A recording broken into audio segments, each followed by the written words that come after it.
श्री गणेशाय नमः। चतुर्थ अंशे एकोनविंशोऽध्यायः। श्रीपराशरुवाच पुरुर्जन्मे जस्य स स्यापि प्रचिनवानः प्रचिन्वत प्रवीरः प्रवीरान्मन्य स्युरन्मना स्योचाभयदस्यापि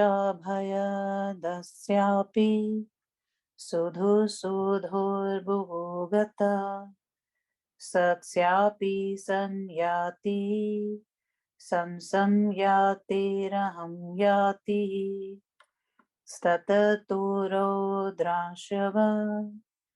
त्रितेषु कशेषु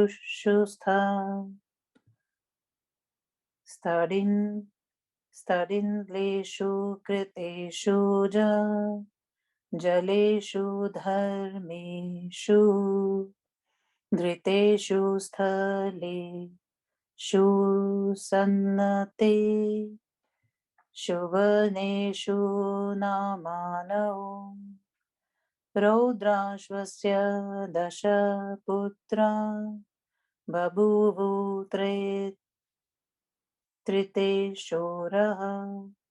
रन्तिनारपुत्रो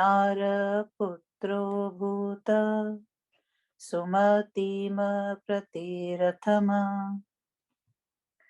ध्रुवं चाप्यन्तिनारः पुत्रान् वापः अप्रतिरः तस्य कण्ठः पुत्रो भूतः तस्यापि मेधातिथि यत् काण्वायना द्विजा बभूवु अप्रतिरथ स्यापरपुत्रो भुदै लीनः कैलीनस्यः दुष्यन्ताधात्व चत्वार पुत्रा बभूव दुष्यन्तः चक्रवर्ती भरतो भूतः यन्नामहेतुर्देवे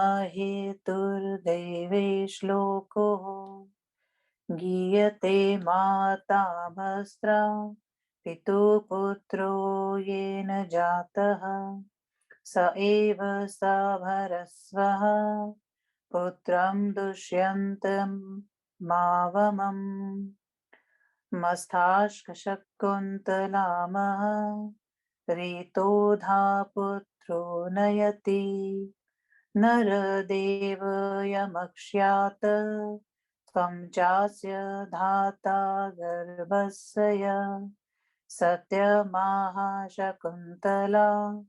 भरतस्य पत्नीत्रये नवपुत्रा बभूवुः नैते ममानुरूपाः इत्यभिहितास्तन्न मातरं परित्यागः भयात् तत्पुत्रा जघनु ततो अस्य वितथे पुत्रजन्मनि पुत्रार्थिनो मुरुत्सौम्य याजिनो दीर्घतमसः पाषण्य पास्ताद् बृहस्पतिवीरया दुतत्य पत्न्यां ममतायां समुत्पन्नो भरद्वाजाख्यः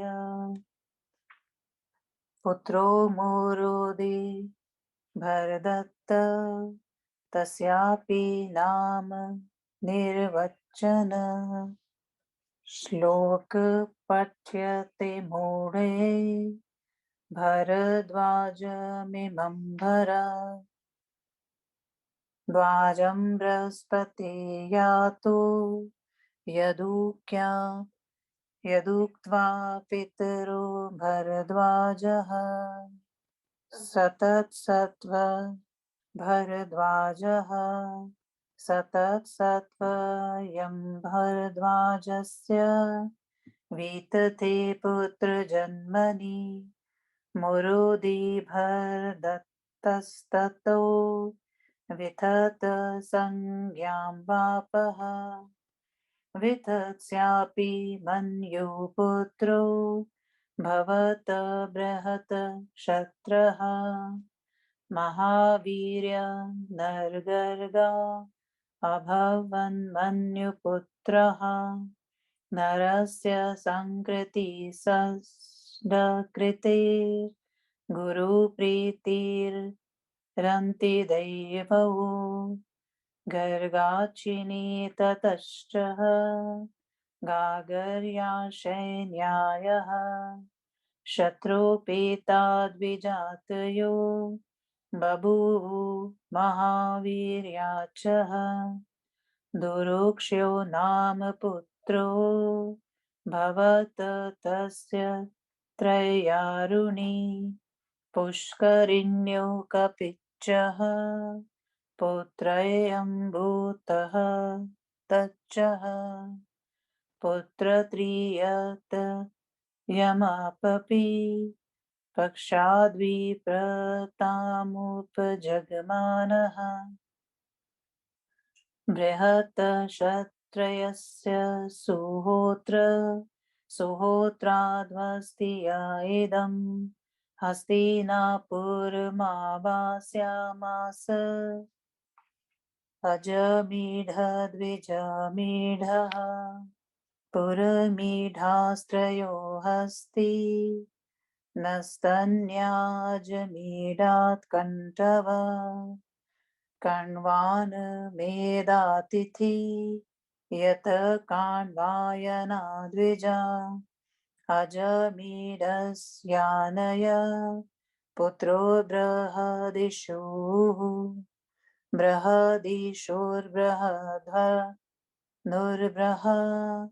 धनुषक्ष बृहत्कर्मा ततश्च जयद्रथसत्स्मादपि विश्वजित ततश्च सेनजितरुचिराश्व काशयदृढ हनुवत्सहनु संज्ञाः ससेन जितः पुत्र रुचिराश्वपुत्रः पृथुसेन पृथुसेनात्पारः पारानीलः तस्यैकशतम् पुत्राणां तेषां प्रधानां काम्पिल्याधिपति रसमरः स्मरस्यापि पारसुपार सदशास्त्रया पुत्रासु पारात् पृथोससुकृति सत्ततो विभ्राज तस्माच्चाणुः यशशोकदुहितरम् कीर्तिनामोपयेमे अणुहाद बृहादत ततश्च विश्वकसेन सत्समा दुदक्सेन भल्ला भस्तस्य चात्मज द्विजमीढस्य यूयवीनरसङ्गया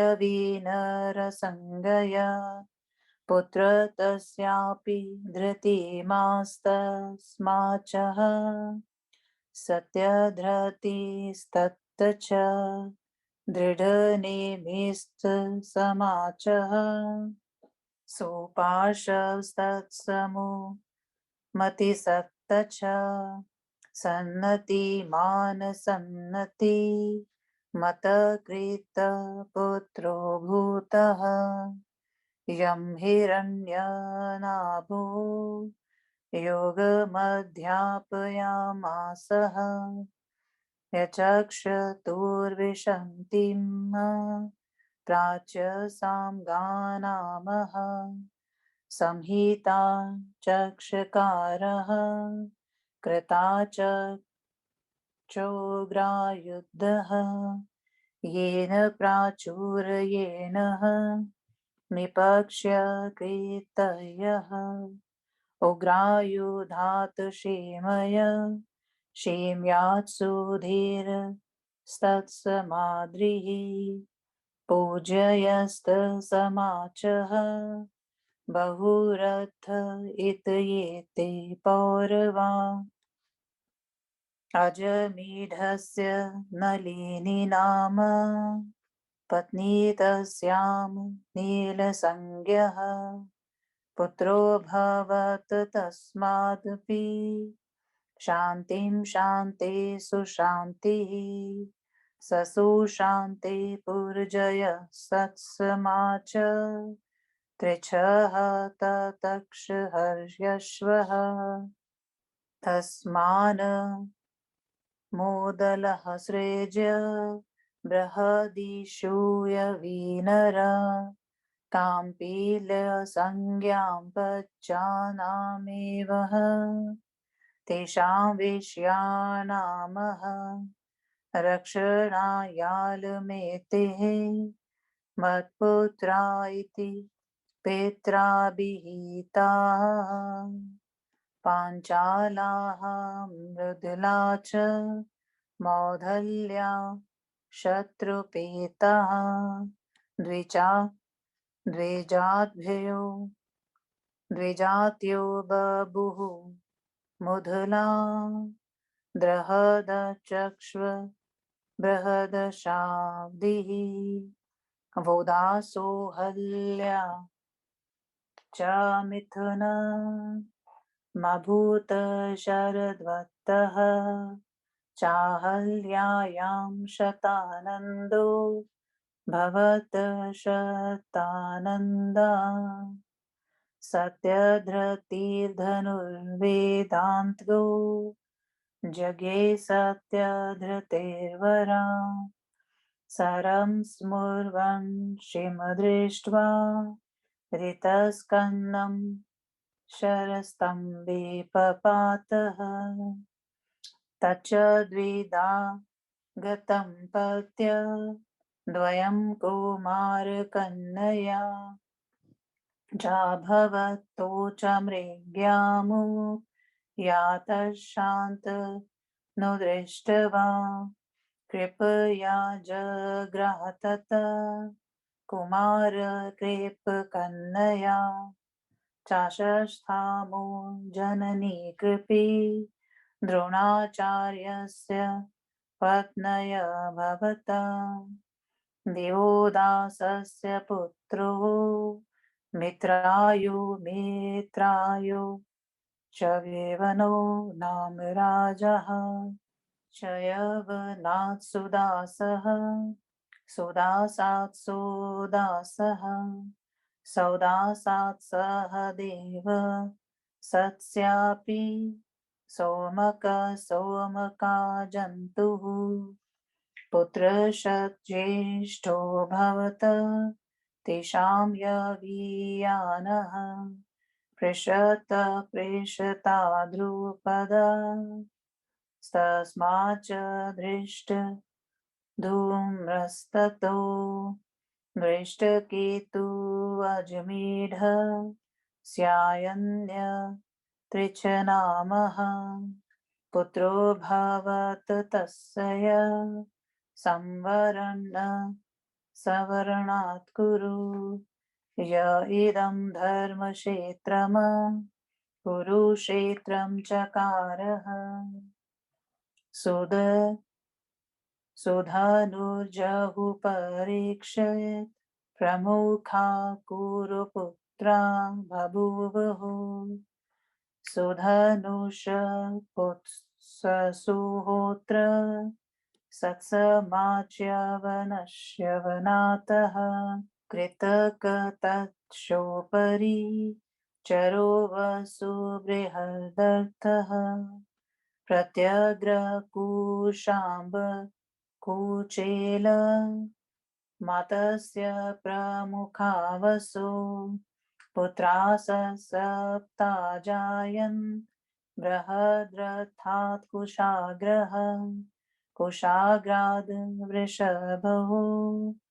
वृषभो वृषभात् पुष्पवानः तस्मात् सत्यहितः सत्स मातसु धनवातस्य च जतुः बृहद्रथा चान्य शकल द्वयजन्मा जरया संहितो जरासन्धनामा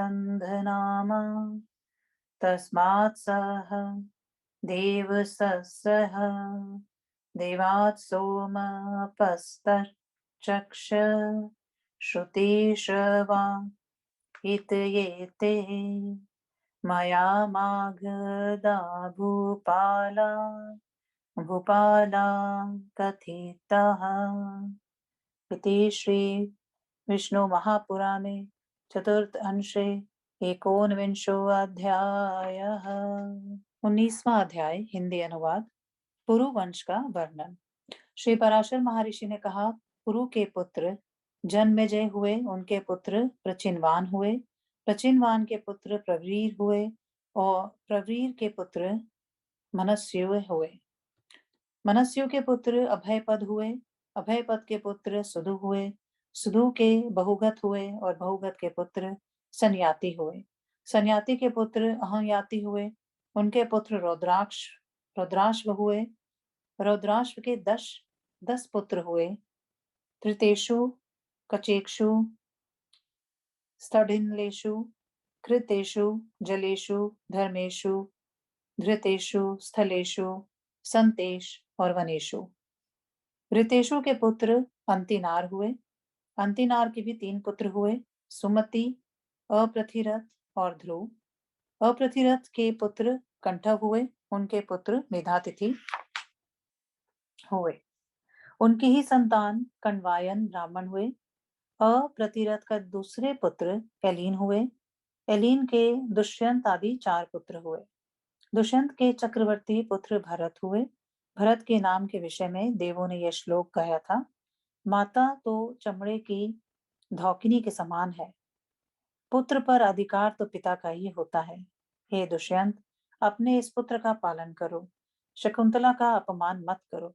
हे नरदेव, अपने ही वीर्य से उत्पन्न हुआ पुत्र अपने पिता का यमलोक से उद्धार करता है। तुम ही इस गर्भ का आधान करने वाले हो। शकुंतला सत्य कह रही है। भरत की 3 पत्नियां और 9 पुत्र हुए, यह मेरे अनुरूप नहीं है। इस तरह से कहने पर उनकी माताओं ने उनको इस भय से मार डाला कि हम लोगों का राजा परित्याग ना कर दे। इस तरह से पुत्र जन्म के व्यर्थ हो जाने से पुत्रार्थी भरत ने मरुत सोम नामक यज्ञ किया।